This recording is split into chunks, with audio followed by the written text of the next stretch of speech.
Bengal state university first semester political science মাইনরের স্টুডেন্টদের জন্য এই ভিডিওটি আমি আজকে বানিয়েছি।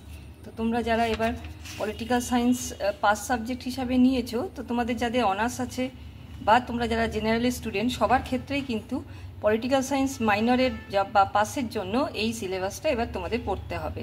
তো এবারে তোমাদের রয়েছে হচ্ছে পলিটিক্যাল থিওরি, যার মধ্যে ইউনিট 1-এ তোমাদের যে সিলেবাসটা আছে সেটা হচ্ছে রাজনীতি বলতে কি বোঝায় আর তার সঙ্গে রাজনৈতিক তত্ত্ব কী। তারপরে রয়েছে সার্বভৌমিকতা, সার্বভৌমিকতার মধ্যে একাত্মবাদ বহুত্ববাদটা গুরুত্ব দিয়ে পড়তে হবে। তারপর জাতি ও রাষ্ট্রের ধারণা, যার মধ্যে সামাজিক চুক্তি মতবাদটাকে গুরুত্ব দিয়ে পড়তে হবে।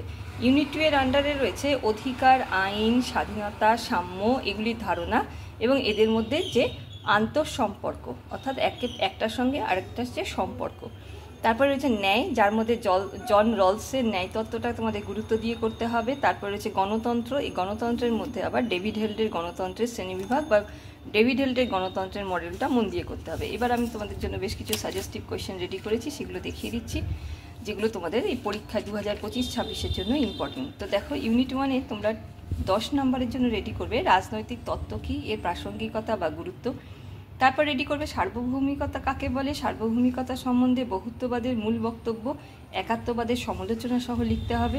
রুশোর সামাজিক চুক্তি মতবাদটি লিখতে হবে। প্রকৃতির রাজ্য ও সামাজিক চুক্তি সম্বন্ধে টমাস হবসের ধারণাটি লিখতে হবে। তারপরে যে রাজনীতি কি, রাজনীতি ও রাষ্ট্রবিজ্ঞানের মধ্যে সম্পর্ক, একটা এক্সট্রা কোয়েশ্চেন দিলাম, এটা সবার শেষে বা পরীক্ষার আগে একবার দেখে চলে যেও।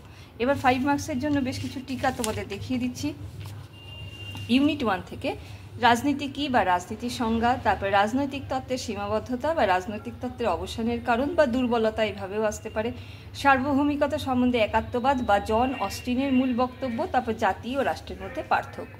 এবার ইউনিট 2-এর আন্ডারে তোমাদের 10 মার্কসের জন্য তোমরা রেডি করবে স্বাধীনতা কাকে বলে, সাম্য কাকে বলে, স্বাধীনতা ও সাম্যের মধ্যে সম্পর্ক, অথবা কোয়েশ্চেনটা ঘুরিয়ে আসতে পারে স্বাধীনতা ও সাম্য একে অপরের পরিপূরক, আলোচনা করো। 2 নম্বরে তোমরা রেডি করবে অধিকারের সংজ্ঞা দাও বা অধিকার কাকে বলে, অধিকারের বিভিন্ন প্রকারভেদ।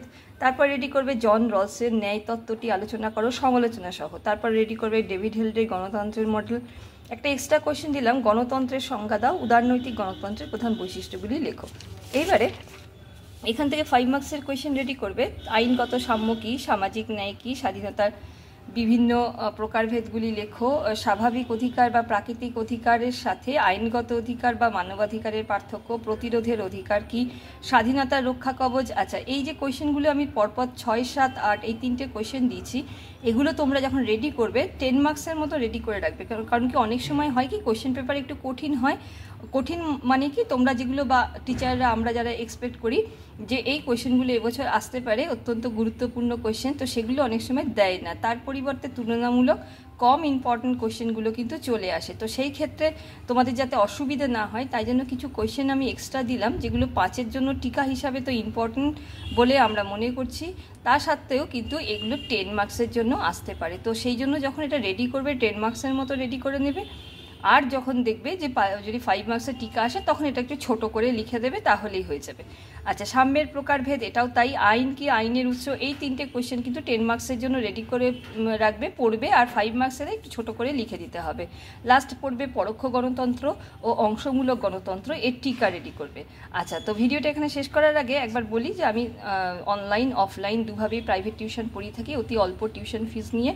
তো তোমাদের যদি মনে হয় কারুর যে প্রাইভেট টিউশন তোমাদের দরকার ফার্স্ট সেমিস্টারের জন্য, মাইনর সাবজেক্টগুলো, শুধু পলিটিক্যাল সায়েন্স না, আমি সবগুলোই, বাংলা বলো, এডুকেশন, ফিলোসফি, হিস্ট্রি, সবগুলোই কিন্তু আর্টসের সাবজেক্টগুলো, মাইনর সাবজেক্টগুলো পড়িয়ে থাকি অনলাইনে অফলাইনে দুভাবেই পড়াই। যারা দূরে থাকে, আমার বাড়ি ব্যারাকপুরে, তো তারা অফলাইনে পড়তে আসতে পারে না, অনলাইনে গুগল মিটে তারা কিন্তু ক্লাস জয়েন করে। তো তোমাদের যদি মনে হয় তোমাদের প্রাইভেট টিউশন দরকার, আমার এই হোয়াটসঅ্যাপ নাম্বার 8697036324, এতে আমার সঙ্গে কন্ট্যাক্ট করে নিতে পারো। তো ভিডিওটা এখানেই শেষ করলাম, কিছু জানা থাকলে কমেন্ট করো, আর যারা নতুন দেখছো তারা অবশ্যই চ্যানেলটাকে সাবস্ক্রাইব করো আর ভিডিওটা লাইক করো।